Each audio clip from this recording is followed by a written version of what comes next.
Dementia அப்படின்னு சொல்லப்படுகின்ற மறதி நோயை பற்றி தான் பார்க்க போகிறோம்.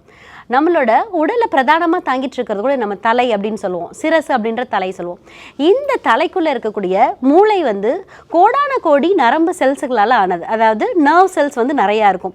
இந்த நரம்பு மண்டலம் என்ன பண்ணுது அப்படின்னு பார்த்தீங்கன்னா, ஒவ்வொரு செல்களுடையும் தொடர்பு கொண்டு நமக்கு சிக்னல்ஸாக பாஸ் பண்ணுது. அதுதான் வந்துட்டு நம்ம நடக்கிறது, நம்ம நிற்கிறது, நம்ம உட்கார்றது, அந்த மாதிரி செயல்களுக்கு இந்த நரம்பு மண்டலம் வந்து ஒரு மிகப்பெரிய காரணமாக இருக்குது. இந்த நரம்பு மண்டலத்தில் ஏதாவது ஒரு பிரச்சனை வருது, இல்லை வந்து இந்த செல்ஸ் வந்துட்டு டீஜெனரேஷன் ஆகுது, வயோதிகத்தின் காரணமாக கூட நமக்கு வந்து இந்த டிமென்ஷியா அப்படின்ற மறதி நோய் வந்து வரலாம்.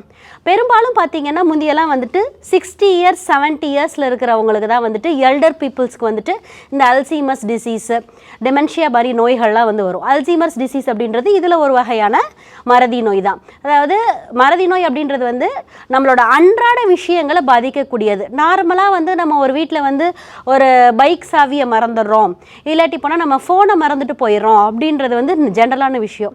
ஆனால் தொடர்ச்சியாக அதவே மறந்துட்டே இருக்காங்க அப்படின்றது நம்ம வந்து கவனிக்கக்கூடிய ஒரு விஷயம். இந்த மாதிரி வந்து எல்டர் பீப்புள்ஸ் வந்து சீனியர் சிட்டிசன்ஸ் வந்து நம்ம வீட்டில் இருக்காங்க அப்படின்னா அதை அலட்சியப்படுத்தாமல் அதை ஒரு அறிகுறியாக எடுத்து இவங்க ஏதோ ஒரு பிரச்சனையை ஃபேஸ் பண்ணுறாங்க அப்படின்றத தெரிஞ்சு அவங்களுக்கு தகுந்த வழிகாட்டுதலும் ப்ளஸ் வந்து ட்ரீட்மெண்ட்டும் கொடுக்கும்போது இந்த டிசீஸ் வந்து கண்டிப்பாக ரிவர்ஸ் ஆகும். Dr. Srivarma's Vajicare, his wellness for her happiness.